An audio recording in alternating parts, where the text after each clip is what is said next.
இன்னைக்கு லேடிஸ் கார்னரில் டிஷ்யூ பேப்பரை வச்சு விதவிதமான பூக்கள் எப்படி செய்யறதுன்னு பார்க்கலாமா? ஃபஸ்ட்டு நம்ம டிஷ்யூ பேப்பரை இந்த மாதிரி ரெண்டு பக்கமுமே மாற்றி மாற்றி மடிச்சுக்கணும். இது சிங்கிள் டிஷ்யூ பேப்பர் கிடையாது. ஏன்னா நம்ம சிங்கிள் பேப்பரில் பண்ணோம் அப்படின்னா ரொம்ப மெலிசாக இருக்கும் பூ. ரெண்டாக மடிச்சிருக்க டிஷ்யூ பேப்பரில் தான் இந்த பூ நம்ம செய்கிறோம். இந்த மாதிரி ஃபுல்லாக மடித்ததுக்கப்புறமா ஈவனாக சென்டரில் ஒரு கம்பியை வச்சு இந்த மாதிரி நம்ம முறுக்கிக்கலாம். இது ஒரு நார்மல் கிராஃப்ட்டுக்கு யூஸ் பண்ணுற மெலிசான கம்பி தான், ரொம்ப திக்கான கம்பிலாம் கிடையாது.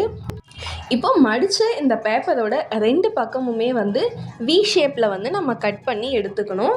அப்போ தான் உங்களுக்கு அந்த ஃப்ளவர் நல்லா ஷார்ப்பாக எட்ஜஸ் நல்லா இருக்கும். இப்போ அந்த மடித்ததை ரெண்டு பக்கமுமே நம்ம டிஷ்யூவை ஸ்ப்ரெட் பண்ணி விட்டோம் அப்படின்னா இந்த மாதிரி ஒரு ஃப்ளவர் ஷேப் நமக்கு கிடச்சிடும். அதுக்கப்புறமா நம்ம கம் போட்டு ஒட்டிட்டோம் அப்படின்னா அது நல்லா ஜாயிண்ட் ஆகிடும்.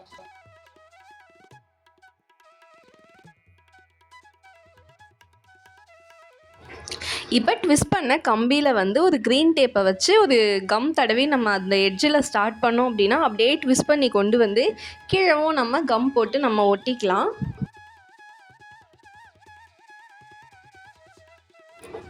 இப்போ இந்த பூவோட சென்டரில் ஏதாச்சும் நீங்கள் ஸ்டிக் பண்ணிக்கலாம். என்கிட்ட ஒரு வேஸ்ட்டான பட்டன் இருந்தது. நம்ம ஷர்ட்டை தூக்கி போடும்போதோ நம்மளோட ட்ரெஸ்ஸஸில் ஏதாச்சும் அழகான பட்டன்ஸ் இருக்கும்போதோ நம்ம அதை கட் பண்ணி எடுத்து வச்சுக்கிட்டோம் அப்படின்னா இந்த மாதிரி கிராஃப்ட் செய்யும்போது நம்ம யூஸ் பண்ணிக்கலாம். இல்லை வேறு எதுக்கோ கூட நம்ம தைக்கும்போது அது யூஸ்ஃபுல்லாக இருக்கும். அவ்வளோதான், ஒயிட் கலரில் க்யூட்டாக ஒரு ஃப்ளவர் ரெடி ஆகிடுச்சு. ஒயிட் கலர் பூ பிடிக்காதவங்க யாருமே இருக்க முடியாது. ஸோ ப்ளைன் ஒயிட்டில் ஒரு பூ பண்ணியாச்சு. ரெண்டாவது கொஞ்சம் கலர் அப்ளை பண்ணி ஃப்ளவர்ஸ் பண்ணலாம். இது ஃபஸ்ட்டு பண்ண மாதிரியே மெத்தடில் தான் அந்த ரெண்டு பேப்பரை நம்ம இதே மாதிரி ரெண்டு பக்கமுமே ஃபோல்ட் பண்ணிக்கிட்டே வந்துடணும். அதே மாதிரி சென்டரில் ஒரு கம்பியை போட்டு ட்விஸ்ட் பண்ணிக்கணும். ரெண்டு பக்கமுமே வி ஷேப்பில் கட் பண்ணி எடுத்துக்கணும். அதுக்கப்புறம் என்ன பண்ண போகிறோம் அப்படின்னா, நம்ம வீட்டில் ஏதாவது ஸ்கெச்சஸ் இருந்துச்சு அப்படின்னா நமக்கு பிடிச்ச கலரில் அந்த வி ஷேப் கட் பண்ணோம் இல்லையா, அந்த இடத்துல ஸ்கெச்சஸ் வச்சு நம்ம கலர் பண்ணிக்கலாம் எட்ஜஸில் மட்டும்.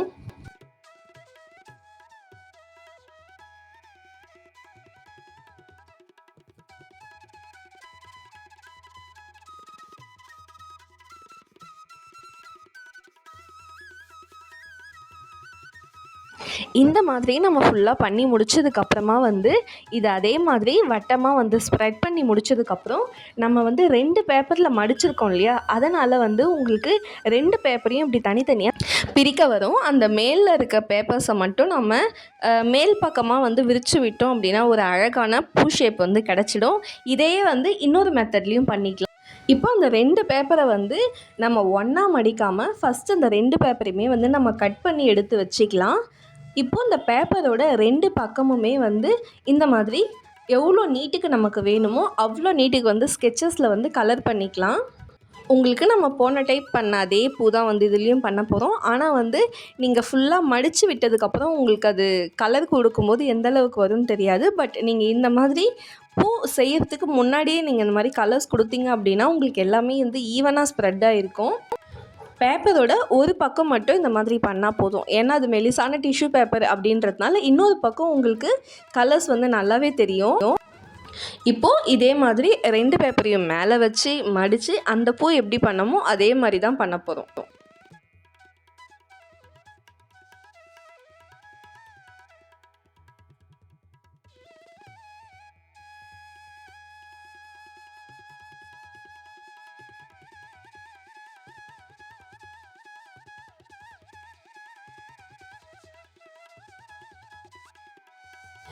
இப்போ பாருங்கள், அந்த ரெண்டு பேப்பரை தனித்தனியாக மேல் பக்கமாக விரிக்கும்போது உங்களுக்கு அந்த கலர்ஸ் எல்லாமே ஈவனாக ஸ்ப்ரெட் ஆகி பார்க்குறதுக்கு ரொம்ப அழகாக இருக்கும். இது ரெண்டுத்தையுமே நான் ஒன்றா காட்டுறேன். ஸோ உங்களுக்கு எந்த டைப் பிடிச்சிருக்கோ நீங்கள் அதே மாதிரி நீங்கள் இதை செஞ்சு எடுத்துக்கலாம். இப்போ பிங்க் கலர், பர்பிள் கலர் ரெண்டு கலர்லேயுமே ரொம்பவே அழகான டிஷ்யூ பேப்பரில் ஒரு ஃப்ளவர் பண்ணியிருக்கோம். அடுத்து நம்ம என்ன ஃப்ளவர் பண்ண போகிறோம் அப்படின்னு பார்த்தீங்கன்னா, ஒரு டிஷ்யூ பேப்பர் ஸ்கொயர் ஷேப்பில் இருக்கும். அதை பிரித்தோம் அப்படின்னா அதில் 4 ஸ்கொயர் இருக்கும். அந்த 4 ஸ்கொயரையுமே நம்ம இந்த மாதிரி தனித்தனியாக கட் பண்ணி எடுத்துக்கலாம். இதே மாதிரி நமக்கு 2 டிஷ்யூ பேப்பர் தேவைப்படும். ஸோ 2 டிஷ்யூ பேப்பரில் பார்த்திங்கன்னா நமக்கு 8 ஸ்கொயர் வரும்.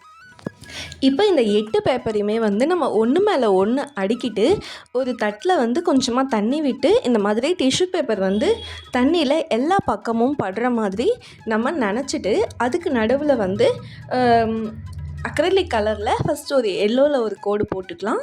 அதுக்கப்புறமா வந்து ரெட் கலரில் 2 பக்கமும் அப்புறம் கொஞ்சம் கேப் விட்டு 2 ஓரத்துலேயும். ஸோ நம்ம ஈரத்தில் வந்து பெயிண்ட் பண்ணும்போது அது கொஞ்சம் நல்லா ஸ்ப்ரெட் ஆகும். இதை நம்ம பண்ணிவிட்டு இதை வந்து வெயிலில் காய வச்சு எடுத்துக்கலாம். இப்போ காஞ்சதுக்கப்புறமா அதை வந்து இப்படி மடிச்சுட்டு 2 பக்கமுமே வந்து இந்த ஒரு ரவுண்டு கட்டு வந்து நம்ம கொடுத்து எடுத்துக்கலாம். இப்போ வந்து நம்ம ஓப்பன் பண்ணிவிட்டு இப்போ இந்த பக்கம் ஒரு மடிப்பு அந்த பக்கம் ஒரு மடிப்பு அப்படின்ட்டு மொத்தமாக மடித்து எடுத்தோன்னா இந்த மாதிரி ஒரு 4 ஃபோல்டு மாதிரி தான் கிடைக்கும். இப்போ இதோட சென்டரில் வந்து ஒரு நூல் வச்சு நம்ம ஒரு 2 முடிச்சு போட்டு வச்சுக்கலாம். இப்போ வந்து கையில் இதை வந்து 2 பக்கமுமே வந்து ஸ்ப்ரெட் பண்ணிவிட்டு நம்ம மொத்தம் 8 பேப்பர் வந்து நம்ம வச்சுருக்கோம். ஸோ ஒவ்வொரு பேப்பராக வந்து இந்த மாதிரி நம்ம மடித்து மேலே எடுத்துக்கணும். அப்போனா வந்து உங்களுக்கு பார்த்திங்கன்னா நல்லா டார்க்காக இருக்குது. அந்த ஃபஸ்ட்டு பேஜில் நம்ம பெயிண்ட் பண்ண பேஜ் வந்து சென்டரில் இருக்கும். அடுத்தடுத்த பேஜில் வந்து நமக்கு பெயிண்ட் வந்து ரொம்ப மைல்டாக தான் தெரியும். ஸோ இந்த மாதிரி நீங்கள் ஃபுல்லாக இந்த மாதிரி விரித்து விட்டதுக்கப்புறம் ரொம்ப அழகான ஒரு ஃப்ளவர் வந்து இருக்கும். சென்டரில் அந்த எல்லோ கலர் ஆகட்டும், சுற்றி ஆகுது ரெட் கலர் ஆகட்டும், அடியில் ஒயிட் கலர், இந்த மாதிரி உங்களுக்கு பார்க்குறதுக்கு லேயராக கலர்ஸ் ரொம்ப அழகாக இருக்கும். இது அப்படியே விடுறதா இருந்தாலும் விட்டுக்கலாம், இல்லைனா ஒரு பட்ஸ் ஒன்று எடுத்துகிட்டு ஒரு பக்கத்தில் இருக்க ஸ்பாஞ்ச் மட்டும் எடுத்துடலாம். இன்னொரு பக்கம் இருக்கிற ஸ்பாஞ்சில் வந்து கொஞ்சமாக க்ளூ அப்ளை பண்ணிவிட்டு அந்த பூவோட அடியில் வந்து ஒட்டிட்டோம் அப்படின்னா ரொம்ப அழகாக இருக்கும். லாஸ்ட்டாக வந்து மல்லிப்பூ வந்து எப்படி செய்கிறதுன்னு பார்க்கலாம். அதுக்கு வந்து ஒரு டிஷ்யூ பேப்பர் வந்து எடுத்திருக்கேன். அந்த ஒரு டிஷ்யூ பேப்பரை வந்து கார்னர் சைட்லாம் வந்து நாங்கள் கட் பண்ணி விட்டுட்டு இந்த மாதிரி ஃபோல்ட் பண்ணி இந்த மாதிரி குட்டி குட்டியாக ஸ்கொயர் வந்து நம்ம மடித்து எடுத்துக்கலாம்.